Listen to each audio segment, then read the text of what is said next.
another week. It's another 49ers win. Although this time was a little bit dicey, but I think there's positives in that, and I'll tell you why. I'm El Sacco along with Brian Rennick. Brian, how are your holidays, man? They were good, and the 49ers did their part to maintain that good feeling. A victory on Christmas Eve. Shout out to Rohan, the boy wonder of 49ers Web Zone, all of 19 years old, filling in for us with Zane. Did a great job, does a great job for us at the Web Zone with his writing. And so appreciate that. But that victory on Christmas Eve, obviously nice going into Christmas, and then New Year's Day, another dub, another notch on that win streak, up to 9 now, which is bonkers. So yeah, I had a great holiday. Spent a lot of time down in Santa Cruz. We were saying that offline. I know your trip got canceled, which is a bummer. But it sounds like you guys are you're gonna make that up, so that's good. But outside of that canceled trip, how were your holidays? Southwest, man. I think everybody was feeling Southwest. They just had probably the worst holidays of all time with just canceled flights and the absolute shit show that was their airline. But I know a lot of people went through it. It could have been a lot worse than what we went through. I know people had some horror stories, but it was good other than that. But to me, there's nothing more depressing than like when the holidays end, because I love Halloween and Christmas time, and then all of a sudden it's like January, and where I live, it's just straight up gray for the next 3 months. It's not cloudy, it's not sunny, it's just gray. It's the most depressing time if you live on the East Coast where I do. So a lot of people listening in California don't have to deal with it, or out on the West Coast, but I do. So it's a good thing that the Niners are making me happy, Brian. In this game, while watching it, yeah, it was a little frustrating to watch, but the Niners were kind of due for one of these. But I want to start out with positives, because I think there were a lot of them. The first is, I guess, where we've always been starting out, is Brock Purdy. Because this moment wasn't too big for him. And yeah, it wasn't the playoffs. It wasn't a divisional playoff round. You're playing the Raiders, who have stunk most of the year, or at least have shot themselves in the foot enough to have a losing record most of the year. But they're in a position where they're down 24-14 late in the game, and they have to keep coming back. And the quarterback, once again, just did everything he had to do. He was poised, just made plays. Yeah, he had the bad interception, but you know what? He's young. He's going to have those. Every quarterback has bad throws in games, and he had one. Other than that, I thought he was really good. And I want to throw some things out at you, just because it's just become amazing to me at this point. He's the 7th rookie in the Super Bowl era with 2+ touchdown passes in 5 consecutive games. And the last person to do that was actually Justin Herbert. He's averaging 8.85 yards per attempt over his 4 starts, and overall 8 yards per attempt. If he qualified, he doesn't have enough attempts to qualify, but that would be 4th in the league. And listen to this stat, because this is crazy to me. His touchdown percentage is 6.7% on his 150 attempts. Patrick Mahomes leads the league at 6.4, so if Purdy qualified, he would lead the league. And the only people who are even over 6 with 150 plus attempts are Tua, Allen, Prescott, and Burrow. I mean, that's pretty damn good company to be in. And here's the biggest thing I'm taking from it, Brian. This team just keeps scoring points. So this was the type of game where Niners shot themselves in the foot a lot in this game, where they had a ton of penalties. I think they had 9 penalties in the game, 9 penalties. I wrote it down. 9 penalties. 8. Oh yeah, 9. Sorry. 9. They have that interception. They have some bad penalties. And this was the type of game you've seen where, all right, they lose. They shot themselves in the foot. They didn't. And do you know why they didn't? Because they actually score points now. They score a lot of freaking points, man. How many points did they score? Well, they're averaging 32.6 points per game in their last 5. They've scored 30+ points in 4 of their last 5 games. And they did that just 3 times in their previous 17 games.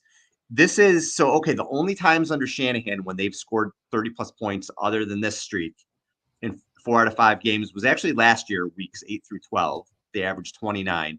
And then you have to go back to 2019. They did it in 4 of 6 games when they averaged 30.3. But in a game like this, when the Raiders are going up and down the field, I'm not worried, because I think they're going to score. And this was, doing the show with me 6 weeks ago, I was like, when the hell is this offense going to get it together? Now I'm just know they're going to drop 30+, and that is crazy without Debo and with the 7th string rookie QB. Yeah, NFL Rookie Watch is an account on Twitter. It has a blue check mark, but that doesn't really mean anything anymore. But what they tweeted out about 23 hours ago now. Brock Purdy threw his first 4 career starts, right? So they're not including the Dolphins game. It's just his starts. But he's 70 of 104, which is about 67% completion percentage. He has 920 passing yards, 9 total touchdowns, a 115.3 average passer rating, and a 4-0 record. And so I just took that, and I took those passing yards and the touchdowns. And if you extrapolate that out over a 17-game season, right? I mean, you can't really do anything with that completion percentage, so we're just going to keep it at 67. But that would be 3,910 yards. And then he's thrown 2 touchdowns in each of his 4 starts. So again, if you extrapolate that out, not that would, but if you extrapolate that out, that is 34 touchdowns. But if you add that rushing touchdown, that bumps it up to 38 total touchdowns. And he's only thrown 2 interceptions across the 4 starts. So that's half an interception a game. So you're looking at 8.5 interceptions. So let's call it, right? So 3,910 yards, 34 passing touchdowns, 9 interceptions. That'll do. That'll do each and every year, year in and year out.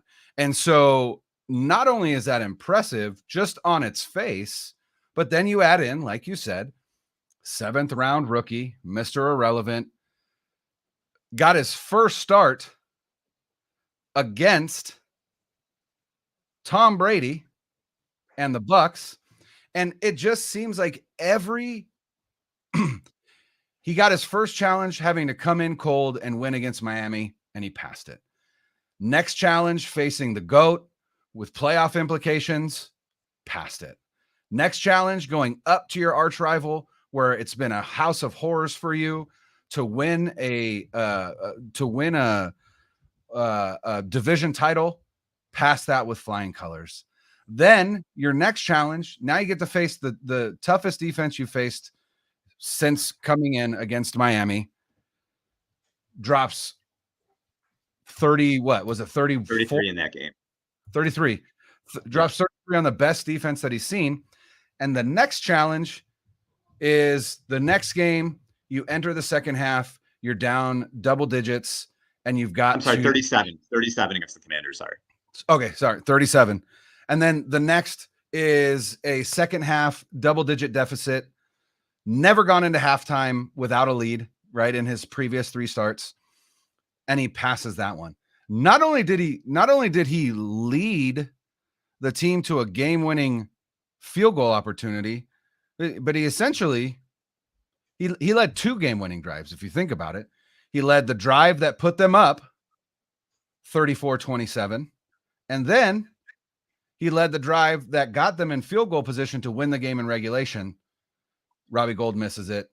And then in overtime, they get the interception. Tayshaun Gibson, returns it to the 8-yard line, and they just kick a field goal. They take a knee and they kick a field goal.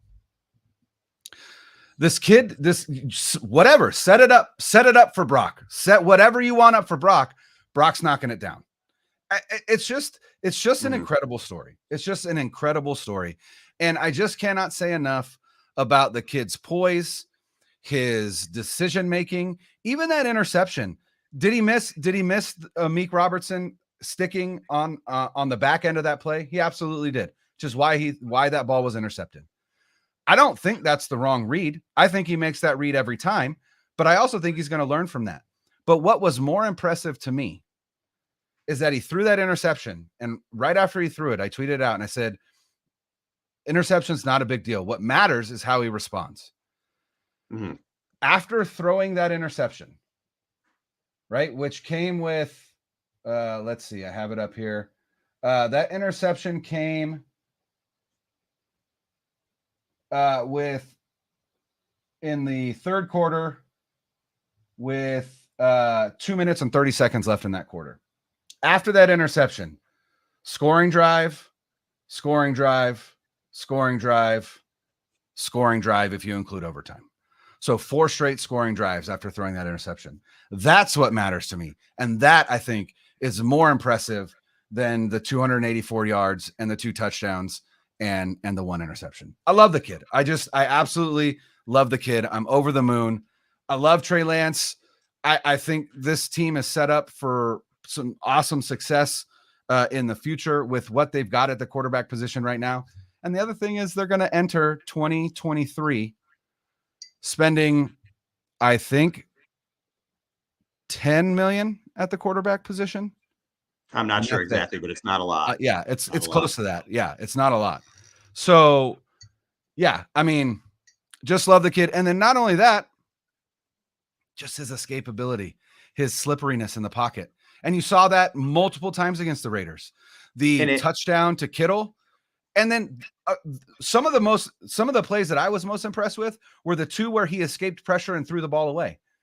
Nothing positive happened outside of avoiding the sack, right? That little dead leg he gave to that defender on that one where he was like, how did he get out of that and was able to throw the ball away? It was just, I love the kid. The kid is nails. Let's look at what that escapability and poise did in the course of the game. So you mentioned the Kittle touchdown. Yeah. He's there, near the goal line. He's getting some pressure. He's got to roll out to his left. He sets himself and makes a beautiful throw to Kittle in the back of the end zone, which was Kittle's 5th touchdown in the last 3 games. And yes. Kittle had only hit the season career high going into this season was 6. I believe he's got 8 now. So he has found Kittle in big spots. He has 10. Doesn't he have 10? No, Kittle doesn't have 10 yet. He might have 9. He might have 9. Let me double check this. Hold on. Kittle has touchdown receptions. Where are you, George Kittle? He has 9 in the season. And he has 5 in the last 3 games. So that's where he is right now, which is a career high for him. The other 2 plays were this. One was Brian Baldinger actually highlighted this on Twitter as well. It was a 2nd and 4, and I believe it was Crosby who got through. It is this play that Callie Young is commented on. Crosby. Okay, someone mentioned it on our feed. Yeah. So it's 2nd and 4.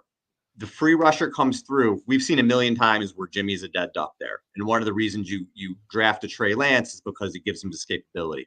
Yes. Purdy gets out of it, makes a 4-yard pass to Kittle. Well, it was a 4-yard pass. Well, it was a first down. So now you have a first and 10 instead of what would have been a 3rd and long, whatever it would have been 3rd and 11, and maybe your drive stalls. Well, he keeps it going because of that play. The other play, and this just shows his poise to me, was the long sort of check down to McCaffrey. McCaffrey had the long run and trucked the guy. He's got pressure just coming right after him. Yeah. And this is again a rookie. You don't even have to say 7th round rookie, a rookie who is unfazed, sees his check down, flips it down, and you give it to one of the best running backs with ball in his hands in the league, and you get a gigantic gain. That's the quarterback doing little things. Everybody's going to remember McCaffrey for that run, and with good reason. But you have a quarterback now who's doing these little things that haven't happened before. And the result is 18 offensive touchdowns in the last 5 games. Mm-hmm. The result is scoring 30 every week. The result is going into the playoffs with a defense that is very good. We'll talk about that later. But a team now that can put up 30 on anybody at any time. That wasn't the case last year, and it wasn't the case in 2019 when they couldn't break 20 in the Super Bowl. So this is a different team with a quarterback who has changed the dynamic with the things that he's done. And Shanahan said it himself. It's real. This is real. You know what you're looking at, the things that he's doing. He's playing beyond his years. And will the league catch up to things? Sure. That's when you see if players can adjust. And I think with Kyle Shanahan and with Purdy's mind and everything, I think that he can. So the Niners, man, guys, I've been saying this week after week. This is as an exciting time as I can remember. I know they just gave up a lot for Lance. I know we have to see what happens, but if you're not excited for what this kid has brought, I don't know what to tell you. It's been awesome. Awesome. Well, and that's the one thing that I think has gone overlooked in this run is that it's not like Kyle Shanahan is running a gimmicky offense for Brock Purdy because he's a 7th round rookie and whatever. He's not running an offense that is full of quick screens, bubble screens, check downs, whatever. He is running the offense that he wants to run. And so when you talk about is the league going to catch up to him? I understand that, but at the same time, I don't feel like Brock Purdy is doing things that you can point out on tape and go, well, as long as we take that away, then we can get to him, right? It's not, he's just efficiently running this Kyle Shanahan offense as it's meant to be run. And defensive coordinators haven't really figured out how to stop Kyle Shanahan's offense yet. What they've been able to do is take away the things that Jimmy Garoppolo was comfortable doing in this offense. Brock Purdy is comfortable doing everything in this offense. And that's the difference. And then on top of that, he has that escapability to either A, throw the ball away, live to see another down, right? Down in distance, keeping it manageable, not taking those sacks. Or he's not just hyper focused on those routes in the middle of the field. He'll go deep if it's there. He'll hit those outside throws. He'll, even that throw to Kittle, right? That is a great play by the defender to notice the motion of all the players going to the other side of the field and see Kittle streaking towards you and leave your player and sit back and handle that route. That's a great play. And just Brock not noticing that happened and thinking, oh my God, Kittle is going to streak wide open. And he just threw it up. I am 100% fine with that play. I have no problem with it. I expect an interception every game from Brock Purdy because he's a 7th round rookie quarterback. Mm-hmm. It doesn't mean it's going to happen, but I expect it so that when it does happen, I go, okay, there's the one that I expected. Let's see how he bounces back. And that's what's most important to me. And like I said earlier, how did he bounce back? He led 4 scoring drives. I mean, you can take that overtime one away, whatever. He led 3 scoring drives in the 3 drives he got after that interception. That's all you can ask for. That's all you can ask for from any quarterback, let alone a 7th round rookie quarterback. So I am trying to avoid being hyperbolic, right? I don't want to be hyperbolic. I don't want to be too flippant when I say this, but like I said, Purdy is running the offense the way that Shanahan wants it run. And if he can do that, then like I said, I don't know that there's catching up to be done from the rest of the league because he's not doing anything that can be taken away, so to speak. He's not only completing balls in the middle of the field. He's not just completing short passes, shallow crossers, bubble screens, all that, right? He is operating this offense and reading the field as efficiently as anyone we've ever seen in a 49ers uniform as with Kyle Shanahan as the play caller. 100%. And that's the difference. That's the difference. And it's been incredible.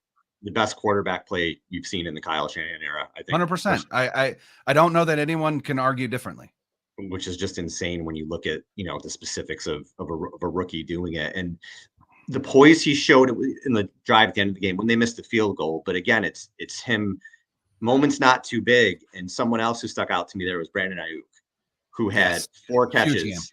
Huge game. And on that last drive, when they missed the field goal, but they still drove down, 4 catches for 52 yards just on that drive. And I don't know where I saw it, if it was an article or what it was, but somebody had listed like the tiers of receivers. They had like the number 1 receivers, and number 1 obviously is your Justin Jefferson, Devontae Adams. He had Debo in there. He also had Brandon Aiyuk in there, and I give the person credit. I don't remember who it was, but I was reading through some of the comments, and it was Brandon Aiyuk. Really? Started to think, well, yeah, I don't think people understand how good Aiyuk is because he plays on an offense where 1, there's a lot of mouths to feed, and 2, the Niners don't throw a ton. They're 25th in the league in attempts. And Aiyuk on the season has 109 targets, which is 27th in the league.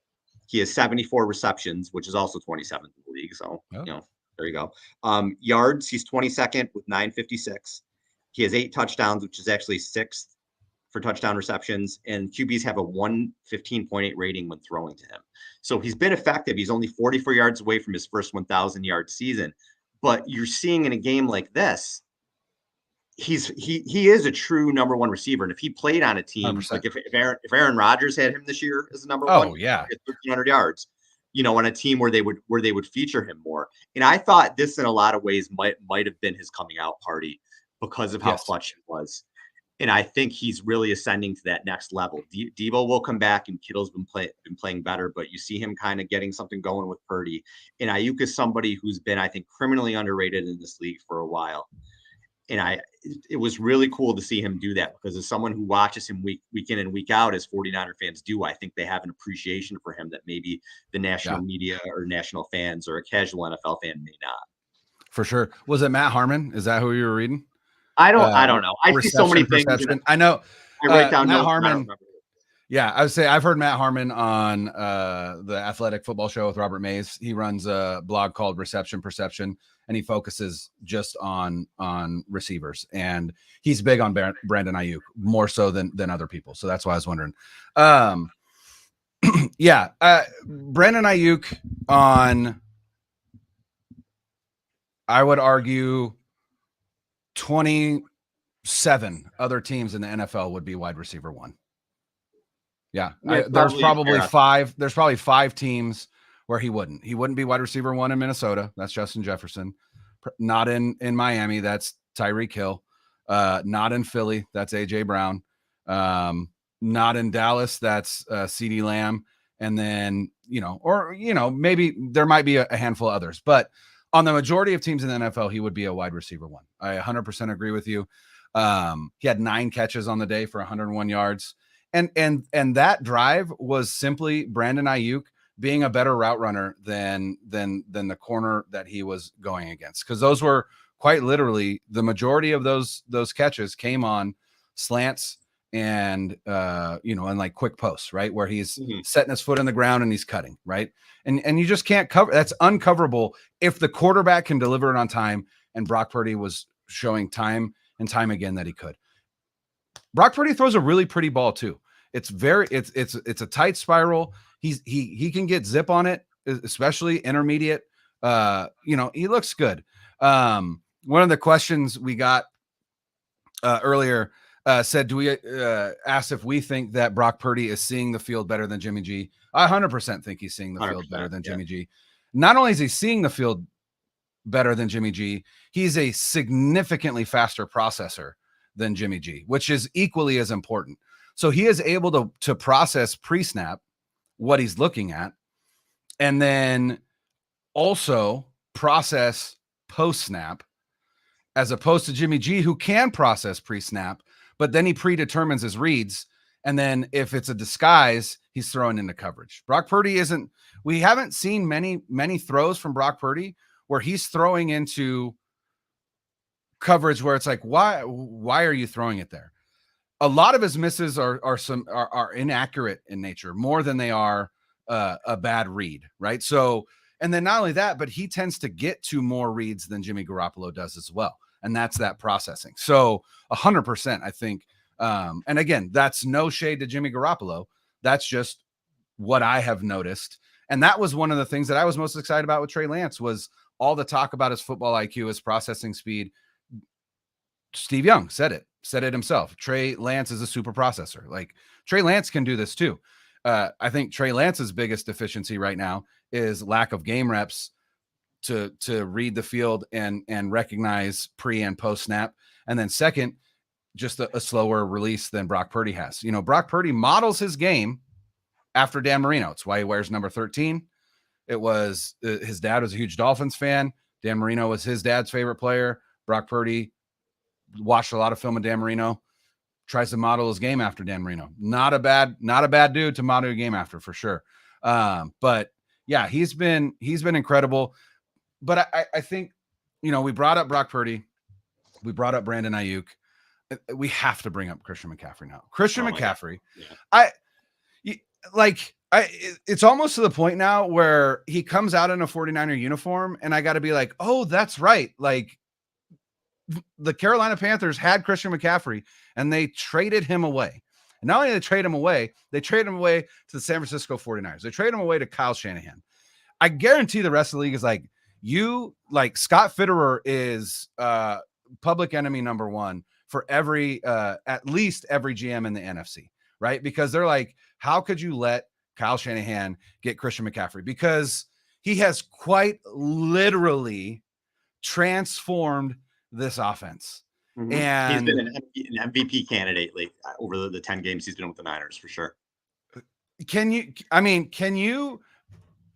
Hurts, obviously, we saw what happened with Gardner Minshew. Although last week, Gardner Minshew and that Eagles offense put it on what is most people think is one of the better defenses in the NFL and in the Cowboys. They're injured. I get it. But regardless, if you take Christian McCaffrey off this team has 6 wins, 7 wins. Not double-digit wins. I can guarantee you that. Not with Elijah Mitchell out again. Right? So they have 12. Yeah, maybe they're at 9. Maybe I think they would have had a little bit more than that. But he's transformed them to the point where they've been whooping people. Up until this week, and they still scored a lot. Deebo Samuel has missed the last 2 games, and they have not missed a beat. And they haven't missed a beat because they have Christian McCaffrey. 74 points, right? Yeah. So, and then Christian McCaffrey on the ground against the Raiders was super impressive. Super impressive. Yeah, he had that stretch where he was struggling a little bit to run, but that seems to be a thing of the past now. It certainly does. They've hit, no pun intended, they've hit the ground running with the run game now. But it's just crazy. That was a Christian McCaffrey, Brandon Aiyuk game. They carried the offense. And you trade for somebody at that point in the season, and it takes time to get acclimated or whatever. The offense runs through him and has run through him. It's been crazy. And I think this is what Kyle Shanahan wanted to do with Jerick McKinnon. Yep. Remember when he said after McKinnon blew his knee out and someone asked him what you have to change, and he was like pretty much everything. The whole offense, and I kind of said to myself, like, really, dude? Really? For Jerick McKinnon? I thought the same thing. But now, even though McKinnon's doing a terrific job in Kansas City, he's catching the ball great. He's been playing really well there. But I thought, really? But now that I see what he's doing with McCaffrey, I get it. Because now he's got this running back that can do this, and the offense is running through him. And in 10 games as a Niner, he's got 701 rushing yards, 49 catches for 430 yards. He has 9 total TDs plus, and then there's the touchdown pass that he threw too, so 10 total TDs. He's got 198 touches for 1,131 scrimmage yards in those 10 games. If you look at that through a 17-game season, it would be just about 1,200 yards rushing, 83 catches for 731 yards, and about 1,900 all-purpose yards in around 16 TDs. That's an insane season. That's an MVP level. That's an MVP season. And to think what he's done with him, it's great. And like you said, the rest of the league looking at it has to think, they may have given the 49ers the NFC title by trading McCaffrey to them because he's made that much of a difference. I don't want to get too far ahead of myself. Anything can happen, but McCaffrey's made that much of a difference for the offense. Yeah, and Brock Purdy isn't doing what Brock Purdy is doing without Christian McCaffrey on this team. I can guarantee that as well. That's fair. Christian McCaffrey raised Jimmy Garoppolo's game, finally gave him an outlet, right? That he knew that he could trust was there. And the same thing with Brock Purdy. Can you imagine, just put yourself in the shoes of this rookie quarterback, knowing, hey, on any pass play, I've got Christian McCaffrey as my outlet, and he's going to be open every time. All I got to do is get him the ball. And so that level of security for a quarterback is massive. It's just massive because there's always an answer. Kyle Shanahan gives you the answers to the test in his offense for any quarterback. It's why they say it's a quarterback-friendly offense. It's why they talk about Kyle Shanahan wanting to play Madden with his quarterback, right? His scheme gives all the answers to the quarterback pre-snap. All they have to do is execute. Add to that a security blanket, the level of Christian McCaffrey, while also having Deebo Samuel and George Kittle and Brandon Aiyuk. And I think you start to understand, oh man, this team and the way it's built, it is, as long as the quarterback doesn't burn the house down, which wasn't always guaranteed with Jimmy Garoppolo, right? You're going to be successful. That's the team that they've built. And so, we're getting to the end of the season. There's going to be end of the season awards. Coach of the year is probably going to go to Nick Sirianni. But the fact that the 49ers are the 2 seed in the NFC and they are playing their third quarterback who has started 4 games, right, for them, their third quarterback, who is a 7th-round rookie, and they're the 2 seed, and with a victory on Sunday and an Eagles loss will be the 1 seed. I mean, I don't know how he's not in the conversation, if not the winner. And then you look at the other side, and it's I think John Lynch deserves executive of the year because the depth that this team has. I mean, look at the number of like on the defensive side of the ball, right? Kinlaw goes down, Armstead goes down, Givens goes down, like the entire defensive tackle room goes down, and yet they've got T.Y. McGill who makes meaningful plays, and they've got the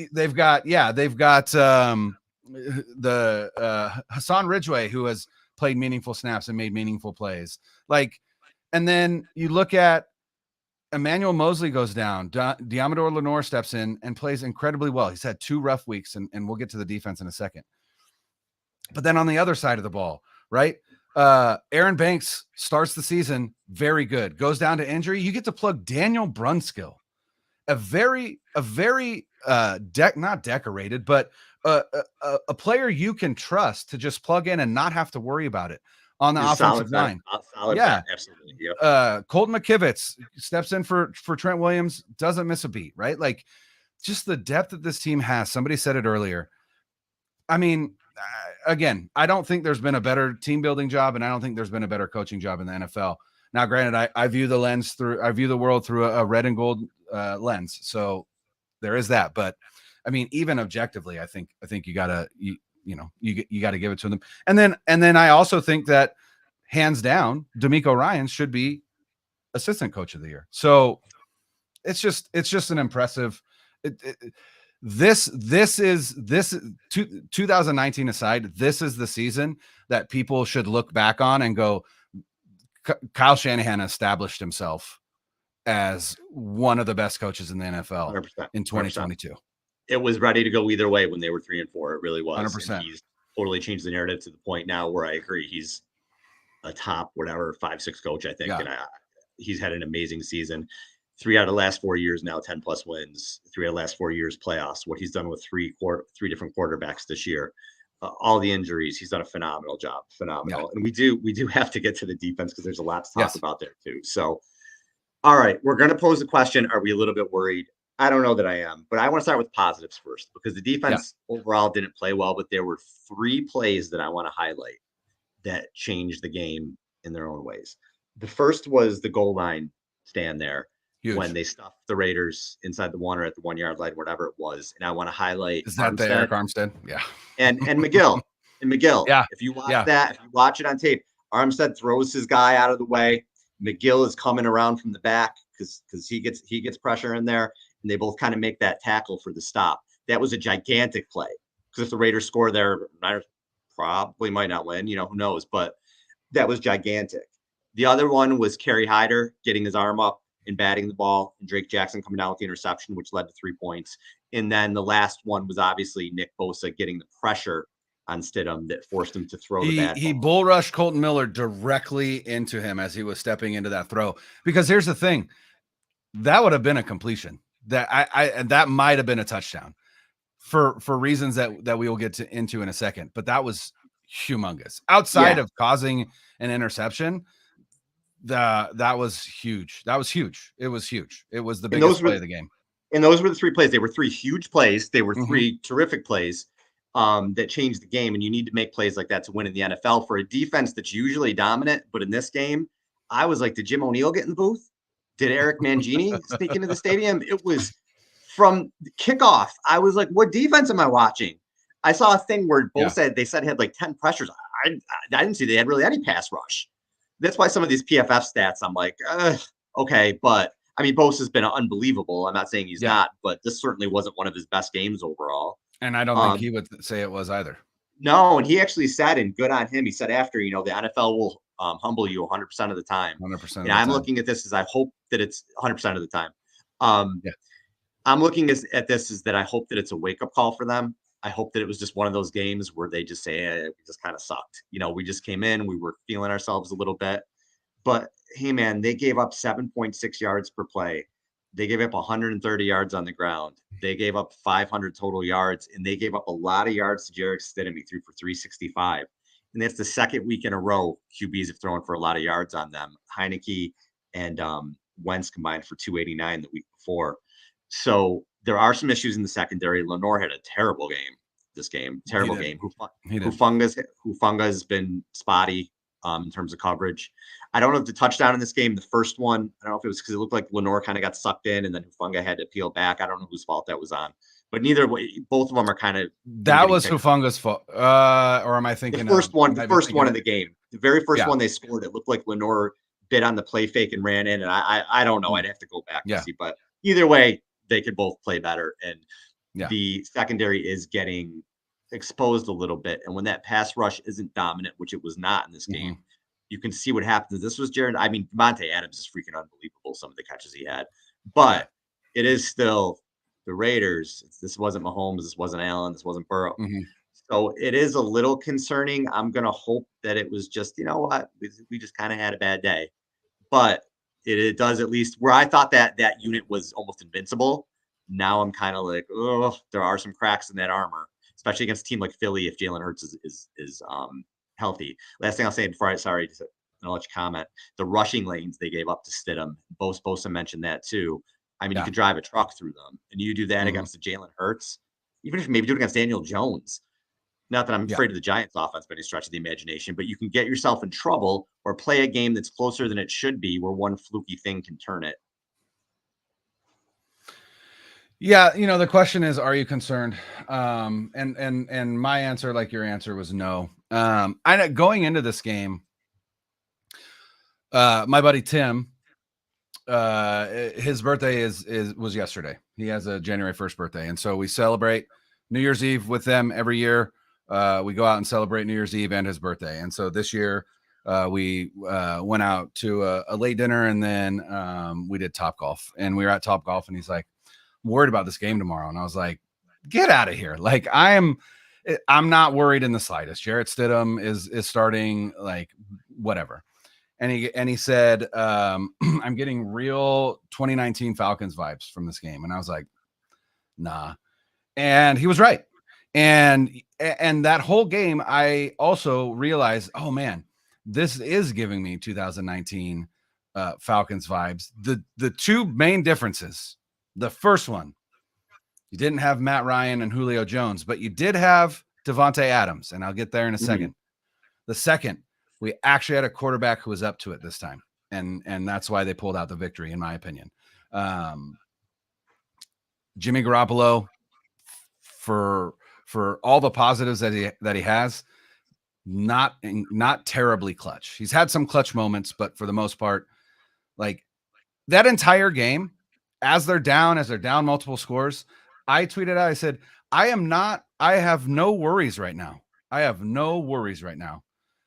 That Brock Purdy can't lead this team to a victory today, even down at as many as 10 points.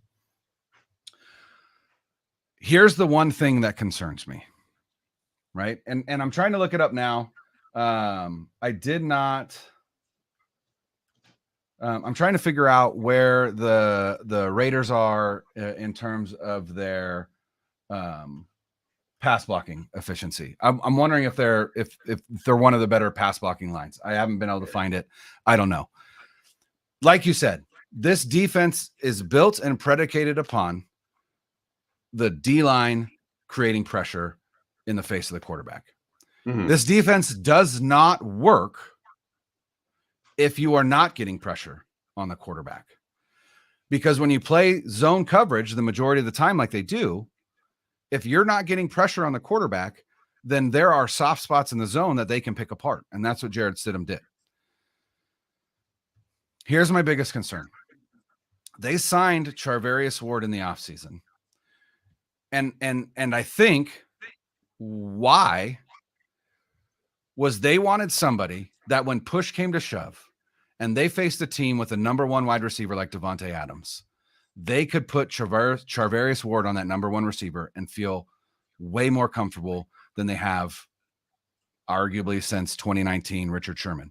Although late season 2019 Richard Sherman, not as good as early season 2019 Richard Sherman.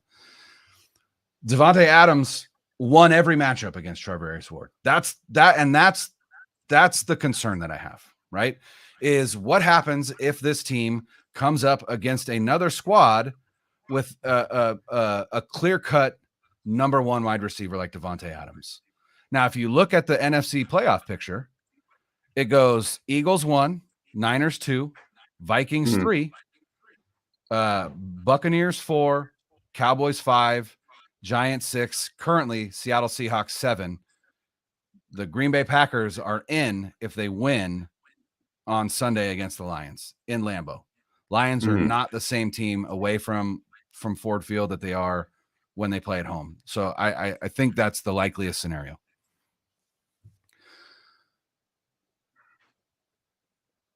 AJ Brown and the Philadelphia Eagles are to me are the only ones left, because Justin Jefferson is a true number one, but they don't have anything else. They can't run the ball. Adam Thielen is a shell of himself. Yeah, I'm not afraid of TJ Hawkinson, right? Like I'm not. That's a different situation. It really is. AJ Brown and the Eagles are really in the NFC the only team that really poses that stud number one wide receiver, where if they can't figure out a way to stop him, that might derail the defense. But again, as long as that defensive line can get home, then it's not nearly the issue that it was yesterday. The problem comes is when you combine those two. And so that's my biggest worry. My biggest worry is a team with a legit stud number one wide receiver and a pass rush that goes against an offensive line that is good at pass blocking. If they're not getting pressure, I think they can get picked apart. But the 49ers offense is game, man. They are game. And that is the biggest difference, is that I think this team and this defense needed this game. And I think Bosa and Warner said so, in so many words, that they needed this game as well. And I think they needed this game to know, hey, you know what? We're going to have off days. We haven't had many. In fact, we could argue we've only had 2. When we've had all of our dudes, we've had 2 off days. And that Chiefs game, they didn't even have all their dudes. So I guess you could say for the first time with all their dudes on defense, they had their first off day. Gonna happen. Yeah. The question that got answered was, if we have an off day, can we still win? And that answer was yes, because the offense was up to it. And that's the biggest takeaway. That was the difference. And to answer your questions on the Raiders line, they've only given up 29 sacks this year, which is 7th best, and their sack percentage is 5. So they're a good pass blocking offensive pretty good line. pass blocking line, yeah. Yeah. But yeah, so the Niners, 2 of their last 3 games, they've given up 2 of their 3 highest yardage totals of the season. They gave up 500 yards, which is second most. Kansas City had over 500, and then 349 to the Commanders, which was the third most. So. And 349 is not awful. It is not, no, but for them it was their highest. No, I mean you take that, but like you said, the last 2 games where they've given up a lot of yards, they've scored. They've put up 74 points, 37 each. So as long as they keep doing that, they're going to be fine. And again, as much as there were some things in this that can make you say like, that was a little scary, I think the takeaway from it is, like you said, the offense can answer the bell, the quarterback can answer the bell. The defense, even when they're not playing well, can still make plays where they need to turn a game around. And that's the sign of a good team. So that's Absolutely. where we are with that. But our next show, we're already out of time for this show. Didn't even get into the playoff picture. So we'll get into that next week. And I want to get into our next show, I should say, later this week. And I do want to talk more about the matchups in the playoffs and who can possibly exploit them when we do that. But we'll see, man. We'll talk. You know who else I want to talk about next show a little bit? I want to talk about Mike McGlinchey, who's playing pretty well. He's taking a lot of shit and he's playing pretty well. Yeah. So so hopefully programming note for those that do watch at least through the beginning of February, so through the 49ers Super Bowl run, we will be having Wednesday afternoon shows instead of Thursday afternoon. Al's got to root on his son, and on Thursdays. But our hope for Wednesday is that we have Brad Graham of the SF Niners on. I've reached out to him. He's my O-line guru. I learned most of what I know about O-line play, I know from him. So I'll be a perfect question for him. Real quick, before we do come out or head out, this question was asked a couple times by Justin. I wanted to get to it. How worried does the win streak make you all? I'm not worried at all. I mean, is it difficult to win that many games in the NFL? 100%, but they're not doing it in fluky ways. Like if they were, then I would be a little bit worried. Like, well, they've won 10 straight, but like, like the Vikings, where it's, they have a negative point differential or whatever. They've won 9 straight in pretty convincing fashion, outside of this Raiders game. So does it worry me? No, because once the playoffs start, that streak is, people probably aren't even going to talk about it because it's a new season, right? That the playoffs are a new animal, a new season. I don't think the team thinks about it. I know that I'm not going to think about it, but I will say it does worry Zane. Zane has been on record that it does worry him a little bit. So we'll allow Zane to worry about the win streak. I know that I'm not going to. Yeah, and they did get their kind of crappy game hopefully out of the way, at least on the defensive side of the ball. So hopefully it's out of their system. But we will see, and we'll be back. We'll talk to you guys later this week, hopefully with Brad. For Brian, I'm Al. Later.